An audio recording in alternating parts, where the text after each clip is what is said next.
வணக்கம். இந்த பதிவில் வாரம் ராசி பலன் மகரம். உங்களுடைய ராசிக்கு 10ஆம் இடத்துல சந்திரன் இந்த வாரத்தில் அமர்ந்திருக்கிறாரு.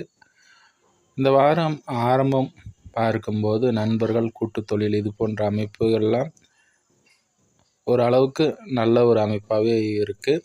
அடுத்ததாக சந்திரன் நீச்ச அமைப்பு பெற்றாலும் அங்கே பரிவர்த்தனை அமைப்பு பெறதுனால இங்கே உங்களுடைய லாபாதிபதி பலம் அடைகிறாரு. நண்பர்களால் எதிர்பார்த்த அளவிற்கு நன்மைகள் ஏற்படும். அதே போல் கணவன் மனைவிக்கு இடையில் இருந்து வந்த கருத்து வேறுபாடுகள் விலகக்கூடிய ஒரு அமைப்பு. சந்திரன் பலம் அடைகிறாரு. எதிர்பாராத ஒரு திருப்பங்கள் உண்டாகக்கூடிய ஒரு அமைப்பு. இங்கே முழுமையாக 7 சனி முடிஞ்சிருச்சு, இன்னும் நல்ல ஒரு அமைப்பு நடக்கலே அப்படின்னு நினைக்கிறவங்களுக்கு சனி ராகு இணைஞ்சிட்டு இருந்தாங்க. இப்போ சனி ராகு இணைவும் விலகுது. 3ஆம் இடத்தில் இங்கே சனி அமர்றாரு. 2ஆம் இடத்துல ராகு. இப்போ குரு பெயர்ச்சி அடைகிறார். 5ஆம் இடத்தில் இருந்த குரு ஒரு நன்மைகளை செஞ்சார்.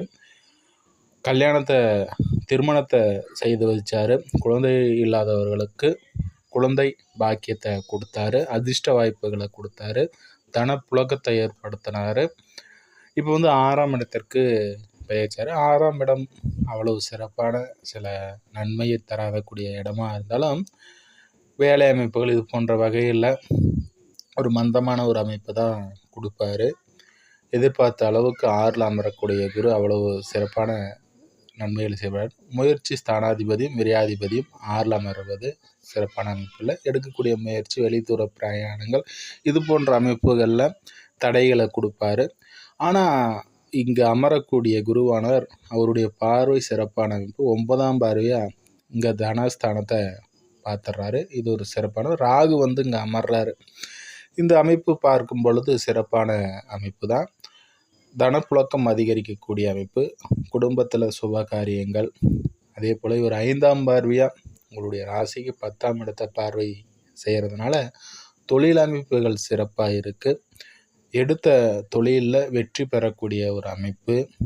அதே போல் ஒரு புதிய விஷயத்தை தொடங்கணும்னு நினைக்கிறவங்களுக்கு இப்போ அது சாதகமான ஒரு முடிவாக அமையும். அதே போல் இப்போ அடுத்ததாக இவருடைய 7ஆம் பார்வையாக 12ஆம் இடத்தை பார்வை செய்கிறாரு. ஒரு தடைகளை கொடுத்தாலும் கூட, வெளி தூரத்தில் ஒரு தடைகளை அவர் கொடுத்தாலும் கூட அவர் 12ஆம் இடத்தை பார்க்கறதுனால தூக்கம், அதே போல் வெளிதூர பிரயாணங்கள் இதெல்லாமே நல்லா அமையும். அடுத்ததாக கேது 8ஆம் இடத்துல அமர்றாரு. வழக்கு சம்மந்தப்பட்ட விஷயங்களில் ஒரு தடையை ஏற்படுத்துவார். அதே போல் அதிர்ஷ்டஸ்தானம், அதிர்ஷ்டம் இது போன்ற அமைப்புகளில் இதில் என்ன 8ல் அமரக்கூடிய கேது ஒரு விஷயத்தை என்ன செய்யணும்னா, பிரச்சனைகளை தரமாட்டார். பிரச்சனையிலிருந்து ஒதுங்கி இருக்கக்கூடிய ஒரு அமைப்பை 8ல் அமரக்கூடிய கேது தருவார்.